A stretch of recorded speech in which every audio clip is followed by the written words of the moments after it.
औज़ुबिल्लाहिमिनश्शैतानिर्रजीम बिस्मिल्लाहिर्रहमानिर्रहीम। प्यारे बच्चों, अस्सलाम वालेकुम वरहमतुल्लाहि वबरकातुहू। बेटा, आज केमिस्ट्री फर्स्ट ईयर के सिलेबस के हवाले से आपसे जो बात होगी वो chapter number 2 3 states of matter, एक नया लेक्चर नंबर 11 लिक्विड स्टेट हमारा टॉपिक चल रहा था, जिसमें हमने पहले दो टॉपिक लिक्विड स्टेट के विस्कोसिटी, सरफेस टेंशन कर लिए थे। इससे पहले हमने बिहेवियर ऑफ लिक्विड्स भी पढ़ा था। इनफैक्ट आज जो लिक्विड स्टेट में टॉपिक हम करने जा रहे हैं वो है वेपर प्रेशर ऑफ लिक्विड्स। बेटा, वेपर प्रेशर को अगर हम डिफाइन करते हैं तो हम कहते हैं the pressure applied by the vapours of the liquid on the walls of the vessel at equilibrium state. यानी वो प्रेशर जो कि लिक्विड के अंदर बनने वाले वेपर्स उस वक्त अप्लाई करें वॉल्स ऑफ द वेसल के ऊपर जब लिक्विड इक्विलिब्रियम स्टेट में आता हो, उस प्रेशर को आप लिक्विड का वेपर प्रेशर कहोगे। अब एक सिंपल सी फिगर बना के मैंने ये आपको समझाने की कोशिश की है कि ये स्टेटमेंट क्या कह रही है। आपके हमारे घरों पे रोज़मर्रा ज़िंदगी में पानी उबाल के पिया जाता है, पानी बॉयल करके पिया जाता है। अब ये समझ लें कि एक पतीली है, एक देगची है जिसमें पानी भरा हुआ है, ऊपर एक ढक्कन रख दिया और चूल्हे पे रख के इसको हम गर्म कर रहे हैं, उबालना चाह रहे हैं, बॉयल करना चाह रहे हैं। जूँ टेम्परेचर बढ़ेगा, वाटर मॉलिक्यूल्स आहिस्ता आहिस्ता एवापोरेट होते चले जाएंगे, एवापोरेशन में जाएंगे। So conversion of liquid particles into vapours is called evaporation. अब पानी एवापोरेट होके भाप की सूरत में, स्टीम की सूरत में ऊपर जाना चाहेगा, कंटेनर से निकलना चाहेगा, मगर चूंकि कंटेनर के ऊपर हमने एक भारी भरकम सा ढक्कन रखा हुआ है तो ये वेपर्स इस ढक्कन की वजह से निकल नहीं पा रहे। निकलने की बजाय ये इस ढक्कन से टकरा रहे हैं और ये वेपर्स इस ढक्कन से टकराने के बाद फिर ठंडे पड़ रहे हैं। अब वेपर्स जब ढक्कन से टकरा रहे हैं, ढक्कन को मैं वॉल ऑफ द वेसल कहूँ, टकरा के ठंडे पड़े तो दोबारा से वो वाटर वेपर्स या स्टीम लिक्विड का रूप इख्तियार करके, पानी का रूप इख्तियार करके दोबारा से इस कंटेनर में, इस वेसल में गिर रहे हैं। अब conversion of vapors where liquid into vapors was called evaporation, while the reconversion of vapors into liquid is called condensation। यानी अब इस कंटेनर में evaporation भी हो जा रही है, कंडेंसेशन भी हो जा रही है। जब तक आप इसको गर्म करते रहोगे पानी evaporate होकर ऊपर जाएगा, ऊपर ढक्कन रखा हुआ है मजबूत सा, उससे टकरा के दोबारा पानी बन के नीचे आ रहा है। अब ये सिलसिला कंटिन्यूसली जारी है। होते होते एक वक्त ऐसा आएगा जब एवापोरेशन की रफ्तार और कंडेंसेशन की रफ्तार आपस में बराबर आ जाएगी। उस वक्त आप कहोगे कि लिक्विड आपका आ गया इक्विलिब्रियम स्टेट में। इक्विलिब्रियम स्टेट को मैंने डिफाइन किया कि वो हालत, वो पॉइंट जहां पहुंच के लिक्विड के अंदर एवापोरेशन की रफ्तार और कंडेंसेशन की रफ्तार आपस में बराबर आ जाएं, उस वक्त आप लिक्विड को कहोगे कि liquid has acquired equilibrium state. अब इक्विलिब्रियम स्टेट पे पहुंचकर जितना भी प्रेशर कंटेनर के वॉल यानी ढक्कन के ऊपर अंदर से लग रहा है वेपर्स की जानिब से, वो लिक्विड का कहला रहा है वेपर प्रेशर। सो बेटा, vapour pressure is nothing but the pressure applied by the vapours of the liquid inside, जो कि अंदर से बन रहे हैं, कंटेनर के अंदर से बन रहे हैं, on the walls of the vessel when the liquid acquire equilibrium state, that pressure is called vapour pressure of the liquid. बेटा जी, जिस तरह हर चीज को नापने के लिए कोई पर्टिकुलर इंस्ट्रूमेंट चाहिए होता है, बिल्कुल वैसे ही लिक्विड्स के वेपर प्रेशर्स को नापने के लिए जो इंस्ट्रूमेंट दरकार है उसको कहते हैं manometer. Manometer is the device which is used to measure the vapor pressures of the liquids। अब जाहिर है जब आप वेपर प्रेशर मेजर करने जाओगे तो उसका कोई ना कोई मेजरिंग यूनिट भी बनेगा। तो बेटा याद रखिएगा कि वेपर प्रेशर को नापने के लिए जो यूनिट इस्तेमाल होता है दैट इज आइदर टॉर और millimetre of Hg। Mercury level पे मिलीमीटर्स में आप प्रेशर को नापोगे, वेपर प्रेशर को, या टॉर में नापोगे। मिलीमीटर और टॉर एक ही बात है, 1 mm of Hg is equal to 1 torr. बेटा, वेपर प्रेशर का दारोमदार मेनली दो फैक्टर्स पे।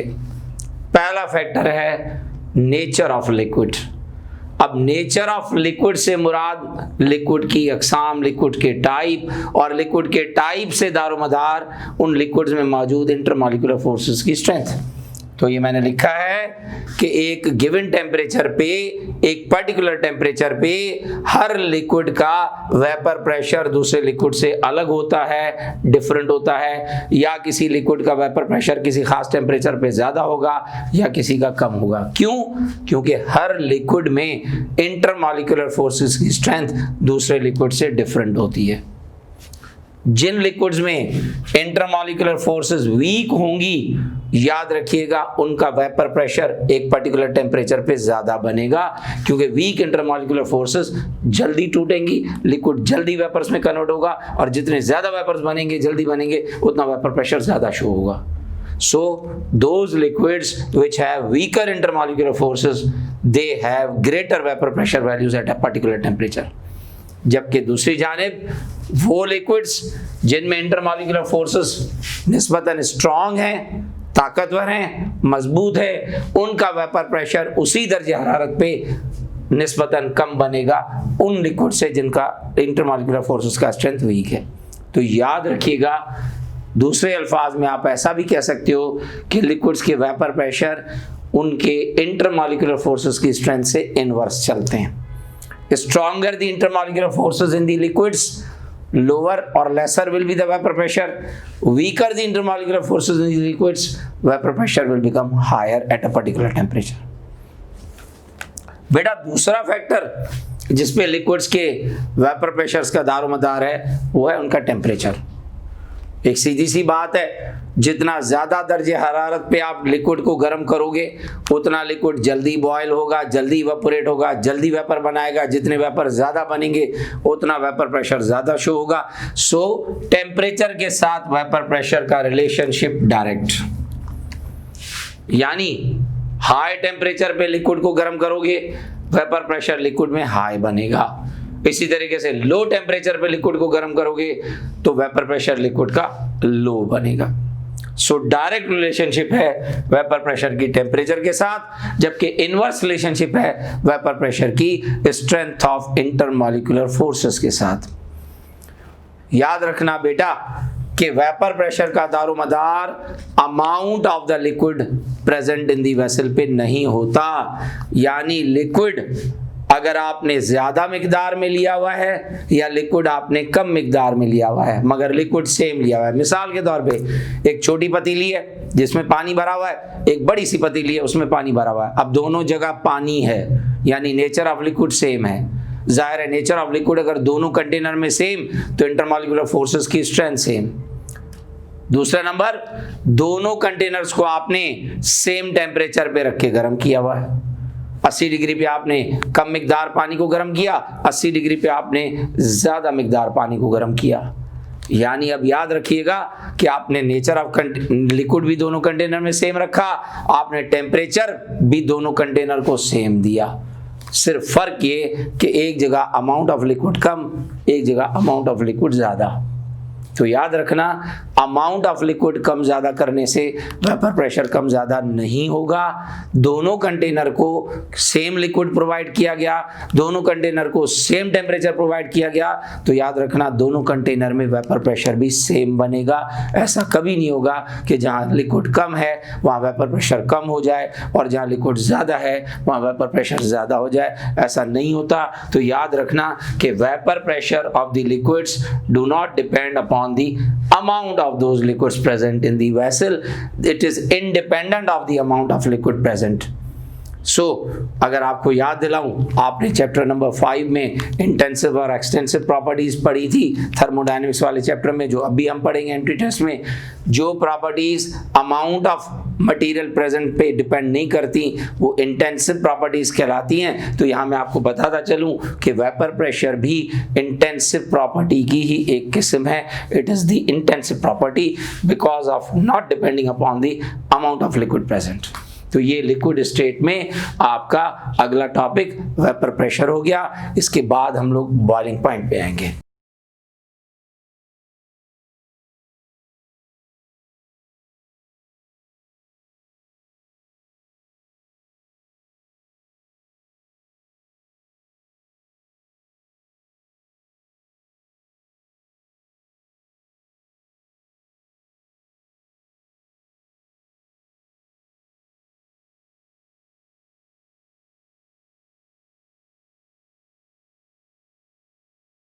प्यारे बच्चों, नेक्स्ट टॉपिक लिक्विड स्टेट में जो आपके साथ मैं डिस्कस करने जा रहा हूँ अब, वो है बॉइलिंग पॉइंट।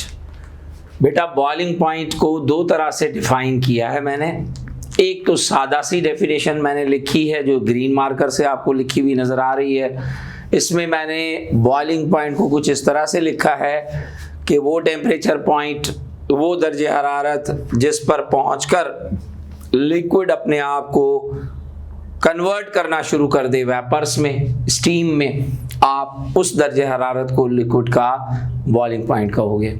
एक सादा सी मिसाल, घरेलू मिसाल, घर पे पानी उबाल कर पिया जाता है आमतौर पे अक्सर घरों में। पानी को जब आप उबालने के लिए मकसद से आप चूल्हे पे रखते हो, जैसे जैसे पानी गर्म होता चला जाता है, रफ्ता रफ्ता आप देखोगे कि पानी के सरफेस पर, कंटेनर के ऊपर बबल्स फॉर्मेशन होना शुरू हो जाएगी। अब जहां पहुंचकर वो बबल्स बनना शुरू हुए, इसका मतलब liquid has started converting into vapours. उस वक्त थर्मोमीटर डाल के जो भी टेम्परेचर आप चेक करोगे वो उसका बॉइलिंग पॉइंट कहलाएगा। और आमतौर पे आप लोग, हम लोग घरों पे अगर पानी उबालते हैं तो पानी का नॉर्मल बॉइलिंग पॉइंट आपने सुना होगा 100 डिग्री सेंटीग्रेड है। तो वो टेम्परेचर पॉइंट जहां पहुंचकर कोई भी लिक्विड अपने आप को वेपर्स में कन्वर्ट करना शुरू कर दे, उस बॉइलिंग पॉइंट को आप लिक्विड का बॉइलिंग पॉइंट कहोगे। अब इसकी टेक्निकल डेफिनेशन, साइंटिफिक डेफिनेशन, वो मैंने पहले नंबर पे लिखी हुई है कि भाई पानी के सरफेस पे बबल्स फॉर्मेशन होती क्यों है, पानी बॉयल होता ही क्यों है, या कोई भी लिक्विड बॉयल होता ही क्यों है। तो कह रहा है कि भाई वो टेम्परेचर पॉइंट जहां पहुंच के लिक्विड के अंदर, कंटेनर के अंदर बनने वाला वेपर प्रेशर और कंटेनर के ऊपर लगने वाला एटमॉस्फेरिक प्रेशर, ये बात बहरहाल हम लोग पढ़ चुके, बारहा पढ़ चुके कि भाई दुनिया में जो भी चीज़ ज़मीन के ऊपर मौजूद है, जानदार या बेजान, उन पे कुदरती हवा का दबाव, हवा में मौजूद गैसेस का दबाव नॉर्मली वो पड़ता रहता है, मौजूद रहता है, और उसको आप नॉर्मल एटमॉस्फेरिक प्रेशर या एयर प्रेशर कहते हो, स्टैंडर्ड प्रेशर कहते हो, जो कि आमतौर पे 760 टॉर होता है। अब ऊपर से लगने वाला वो एयर प्रेशर, एक्सटर्नल प्रेशर उस पतीली पे, उस कंटेनर पे भी लगेगा जिसमें पानी या कोई लिक्विड गर्म कर रहे हो आप। अब वो एक्सटर्नल प्रेशर ऊपर से लग रहा है, वेपर प्रेशर अंदर से बन रहा है। जब ये दोनों प्रेशर्स आपस में बराबर आ जाएंगे, एक्सटर्नल प्रेशर या एटमॉस्फेरिक प्रेशर और इंटरनल प्रेशर या वेपर प्रेशर, जब ये दोनों आपस में बराबर आ जाते हैं तो लिक्विड के सरफेस पे बबलिंग शुरू हो जाती है, लिक्विड बॉयल होना शुरू हो जाता है। उस टेम्परेचर पॉइंट को जहां पहुंच के लिक्विड के अंदर बनने वाला वेपर प्रेशर और लिक्विड के बाहर लगने वाला एक्सटर्नल प्रेशर, एटमॉस्फेरिक प्रेशर आपस में बराबर आ जाते हैं, आप उस टेम्परेचर पॉइंट को लिक्विड का बॉइलिंग पॉइंट कहते हो। बेटा आम तौर पे सी लेवल वाले एरियाज, साहिले समंदर के साथ वाले एरियाज, अब देखो सी लेवल से मुराद ये कतई नहीं है कि आप साहिले समंदर पे चले जाओ। सी लेवल वाले एरिया से मुराद, हम अगर कराची में रहते हैं तो हम सी लेवल वाले किसी इलाके में रह रहे हैं, हैदराबाद हो गया, ठट्टा हो गया, बदीन हो गया, सिजावल हो गया। अब ये जितने भी इलाके मैंने नाम लिए, they all are considered to be the areas which are with sea level, जो कि सी लेवल के साथ वाले एरियाज हैं। तो जब आप किसी भी ऐसे इलाके में रह रहे हो जो कि साहिल समंदर के साथ कंसीडर होता है, सी लेवल पे कंसीडर होता है, आम तौर पे सी लेवल पे जो एक्सटर्नल प्रेशर गैसेस का या हवा का पड़ता है वो होता है 760 टॉर, जिसको नॉर्मल एयर प्रेशर कहते हैं। और जूं हम साहिल समंदर से ऊपर वाले इलाकों में जाते हैं, हिली एरियाज़ में, माउंटेनियस एरियाज़ में, यानी पहाड़ी इलाकों में, जैसे मरी हो गया, इस्लामाबाद हो गया, कागान हो गया, नारान हो गया, अब ये पहाड़ी इलाके, पहाड़ी इलाकों में जूं आप ऊपर चलते जाओगे साहिल समंदर से, वैसे वैसे हवा का दबाव कम होता है। सी लेवल पे नॉर्मल हवा का दबाव 760 torr, above sea level mountainous areas में हवा का दबाव बिलो 760 टॉर, जबकि बिलो सी लेवल एरियाज, साहिल समंदर से नीचे की सतह वाले जो इलाके हैं वहाँ पर हवा का दबाव 760 टॉर से बढ़ जाता है। तो याद रखिएगा कि एक्सटर्नल प्रेशर या एटमॉस्फेरिक प्रेशर चेंज हो सकता है, वेरी हो सकता है from one place to another. At sea level normal external pressure becomes 760 torr, above sea level it becomes less than 760 torr, below sea level it becomes greater than 760 torr.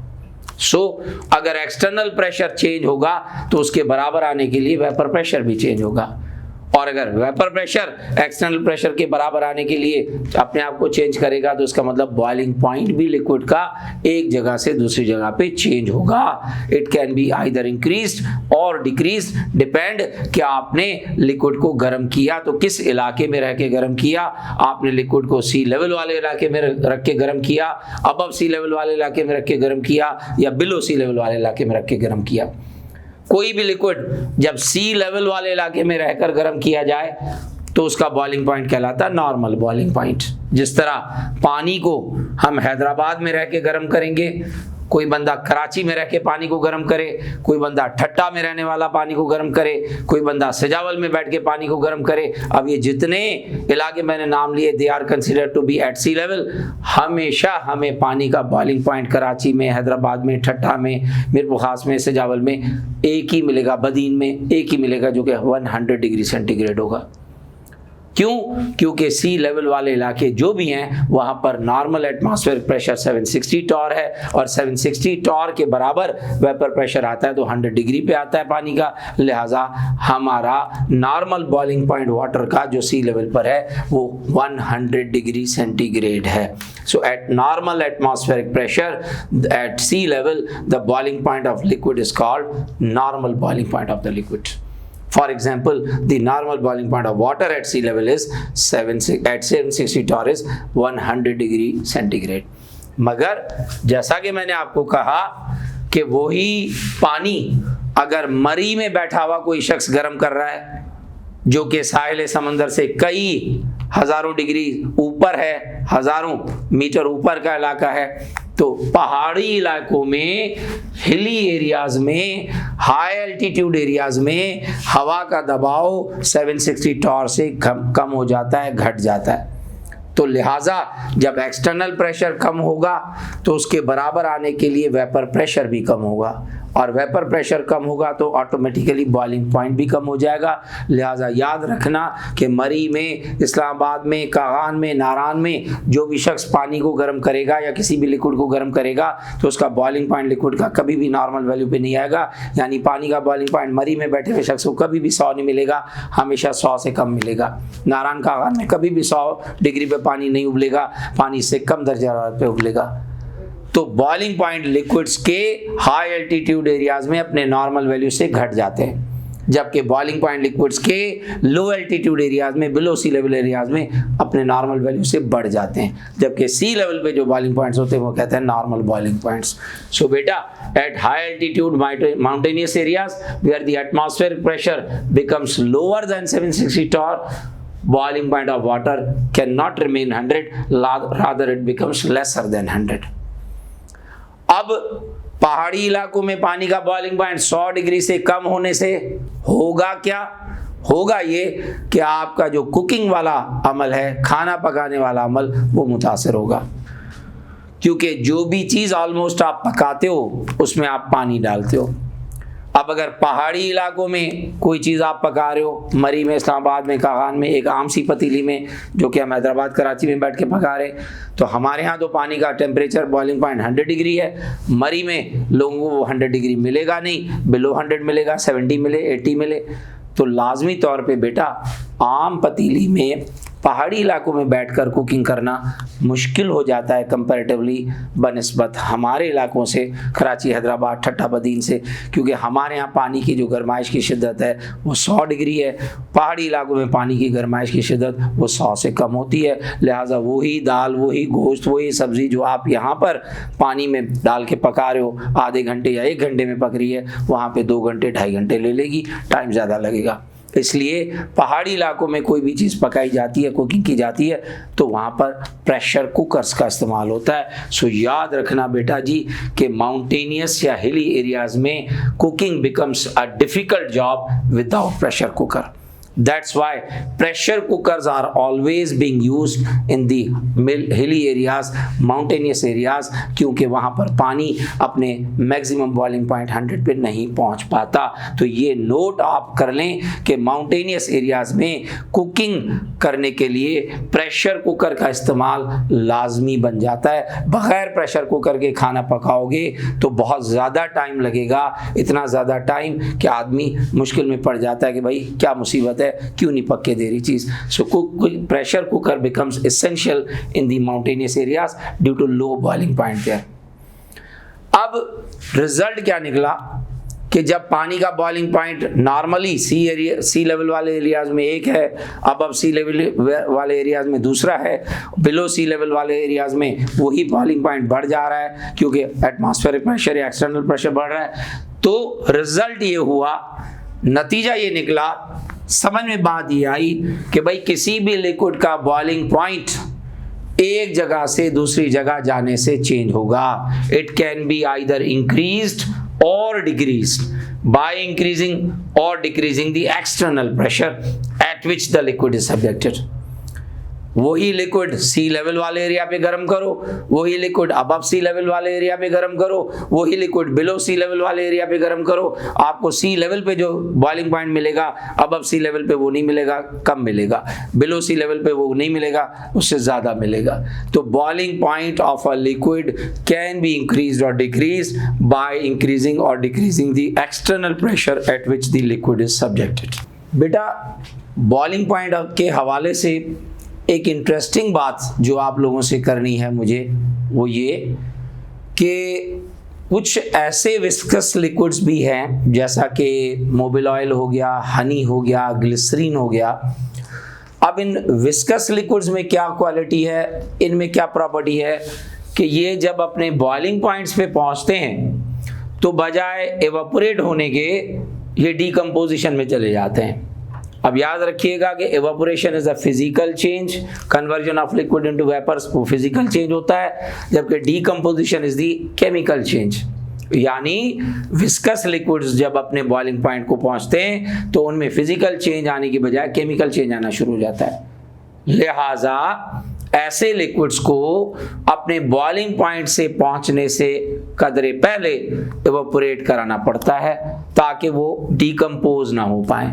सो एक ऐसा process भी है जिसमें हनी जैसा liquid, Mobil oil जैसा liquid या glycerine जैसा liquid जो कि अपने बॉइलिंग पॉइंट पे पहुंचते पहुंचते डीकम्पोज होना शुरू हो जाता है, हमें ऐसे लिक्विड्स को लो प्रेशर पे लाके उनका बॉइलिंग पॉइंट कम करा के एवापोरेट कराना पड़ता है।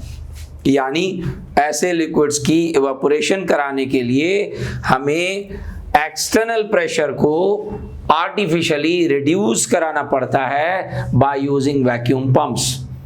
तो एक्सटर्नल प्रेशर को जब आप आर्टिफिशियली रिड्यूस कराओगे तो उसके बराबर आने के लिए वेपर प्रेशर रिड्यूस होगा, वेपर प्रेशर रिड्यूस होगा तो बॉइलिंग पॉइंट भी रिड्यूस हो जाएगा।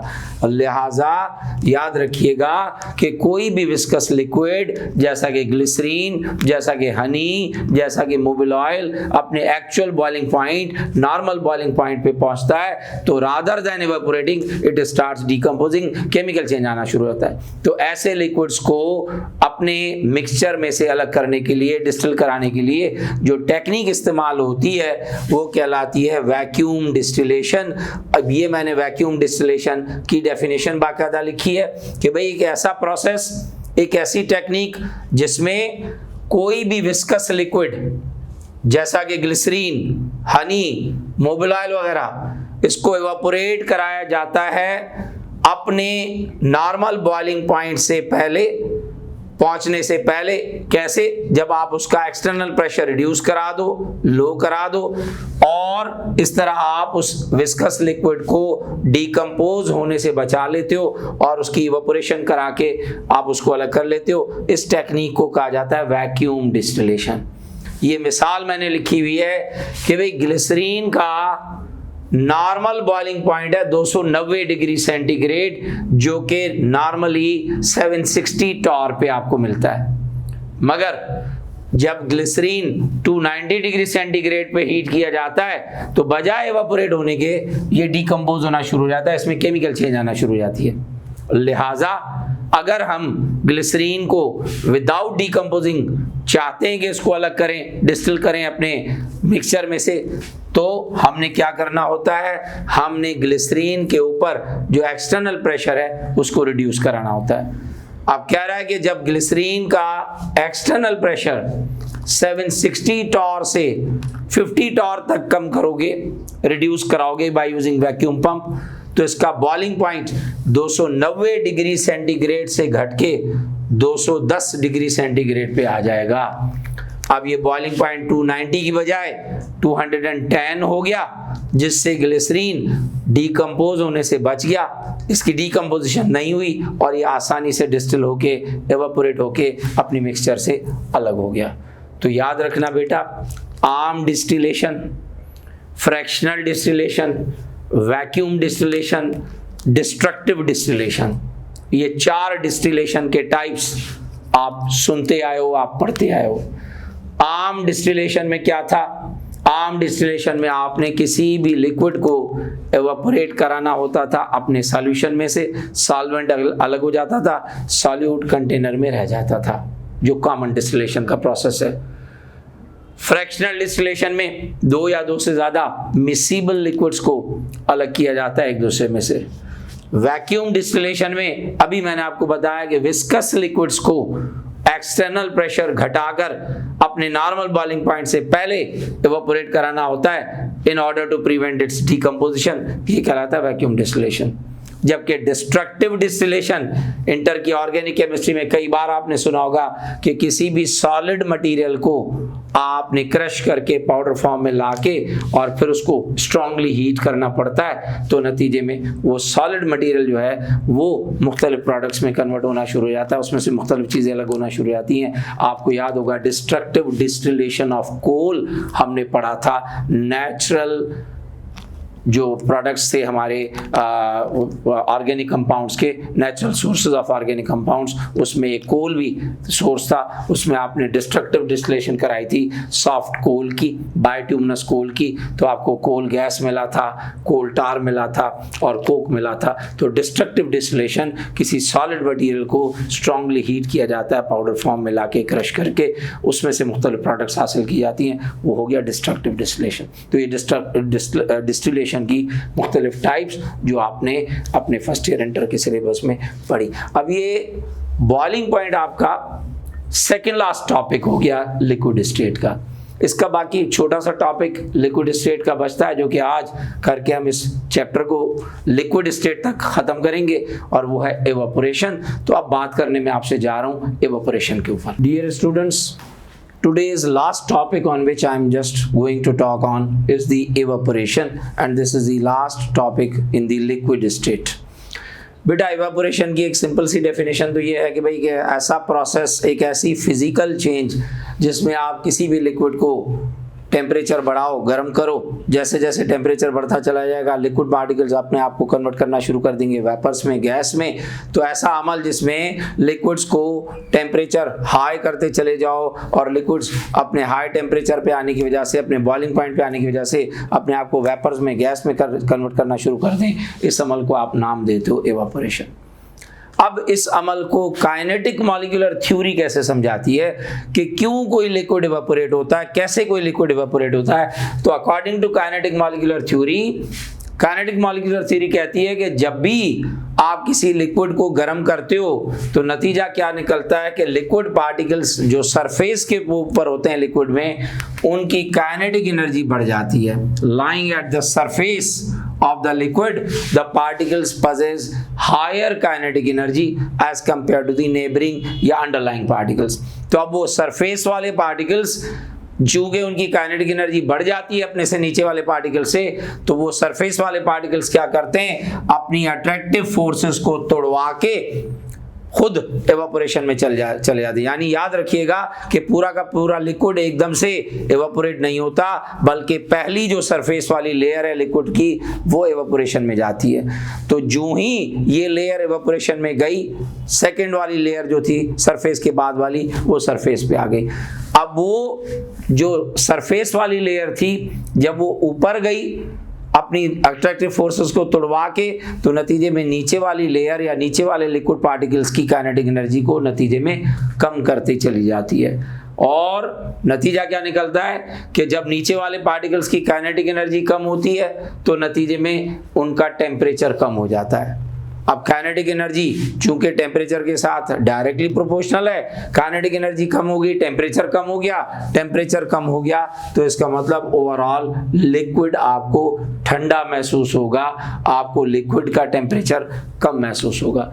तो याद रखिएगा, मैं अगर आपको फिगर बना के थोड़ा सा समझाना चाहूँ कि फर्ज करें एक बिल्कुल एयर टाइट कंटेनर है, उसमें आपने कोई वोलेटाइल लिक्विड भरा हुआ है। अब जब मैं वोलेटाइल लिक्विड की बात करता हूं तो फर्ज करेंगे मैंने इसमें स्प्रिट भरा हुआ है। स्प्रिट हो जाए, नेल पॉलिश रिमूवर हो जाए, पेट्रोल हो जाए, बॉडी स्प्रेज हो जाए, कोई भी चीज, ये जितने नाम मैंने लिए आपको अंदाजा होगा, आप भी रोजमर्रा जिंदगी में ये चीजें इस्तेमाल कर रहे हो। पेट्रोल को हाथ लगाओगे, उंगली डालोगे, हाथ डालोगे, ठंडा महसूस होगा। नेल पॉलिश रिमूवर आपको हाथ लगाने से ठंडा महसूस होगा। Spirit, body sprays, room sprays, perfumes, ये सारे के सारे आपको महसूस होंगे कि बाकायदा ठंडे हैं। और ये सारे के सारे वोलेटाइल लिक्विड है, इनमें से किसी भी लिक्विड को आप ओपन कंटेनर में छोड़ोगे ये इवेपोरेट हो जाएंगे। अब फर्ज किया कि इनमें से कोई ऐसा ही वोलेटाइल लिक्विड एक बंद कंटेनर में, जैसा कि पेट्रोल मोटरसाइकिल की टंकी में आप भरवाते हो तो टंकी बाकायदा एयर टाइट होती है, ढक्कन थोड़ा सा भी खुला छोड़ोगे पेट्रोल उड़ जाएगा। अब एक एयर टाइट कंटेनर में आपने कोई वोलेटाइल लिक्विड बंद किया। अब ये जो सरफेस वाली लेयर है पार्टिकल्स की, इसकी काइनेटिक एनर्जी निस्बतन नीचे वालों से बढ़ी हुई है, तभी ये सरफेस पर है। जैसे ही ये सरफेस वाले पार्टिकल अपने आप को वेपर्स में कन्वर्ट करके इवापोरेट होने की कोशिश करेंगे due to high kinetic energy, नीचे वाले पार्टिकल्स की काइनेटिक एनर्जी को घटाएंगे। अब ये लेयर जब अपने आप को वेपर्स में कन्वर्ट करके ऊपर गई, इस लेयर की काइनेटिक एनर्जी घटाती चली गई, इसको ठंडा करती चली गई, इसका टेम्परेचर कम हो गया। जो ही ये इवापोरेट हुई, ऊपर गई, ऊपर ढक्कन था, ढक्कन से टकरा के दोबारा कंडेंस होके नीचे आई। अभी ये लेयर नीचे आ ही रही है तो ये जो दूसरे नंबर वाली लेयर थी अब वो सरफेस पे आ गई। अब यही काम इसने किया, ये इवापोरेट हो गई। यानी हर वो लेयर जो इवापोरेट होके ऊपर जा रही है, जब तक वो कंडेंस होके नीचे आए उसके बाद वाली लेयर फिर वही काम करना शुरू कर देती है। इस तरह क्या होता है कि एक लेयर इवेपोरेट होकर अपने से नीचे वाली लेयर का टेम्परेचर कम कर रही है पार्टिकल्स की, दूसरी लेयर तीसरी का तीसरी, इस तरह से मुसलसल इवेपोरेशन कंडेंसेशन हुए जा रहा है। और जो भी लेयर इवेपोरेट हो रही है अपने से नीचे वाली लेयर का काइनेटिक एनर्जी टेम्परेचर कम करती चली आ रही है, लिहाजा लिक्विड आपका मुसलसल ठंडा होता चला जा रहा है due to low temperature, low kinetic energy. लिहाजा आपका कोई भी लिक्विड, वोलेटाइल लिक्विड किसी भी कंटेनर में रखा हुआ हो, आप उंगली लगाओ, हाथ लगाओ, आपको ठंडा महसूस होगा। तो इसीलिए कहते हैं बेटा जी कि एवापोरेशन का जो अमल है वो कूलिंग प्रोसेस है। एवापोरेशन की वजह से लिक्विड्स ठंडे होते हैं, लिक्विड्स में काइनेटिक एनर्जी कम हो जाती है, काइनेटिक एनर्जी कम होने से उनका टेम्परेचर कम हो जाता है। Thus evaporation is said to be a cooling process. So today's lecture is over here. We have discussed today vapor pressure, we have discussed today boiling point, and we have discussed evaporation. So liquid state is completed. Inshallah in the upcoming lecture I will start the third and the last physical state of matter, which is the solid state. Till then, Khuda Hafiz beta, Allah Nigawan.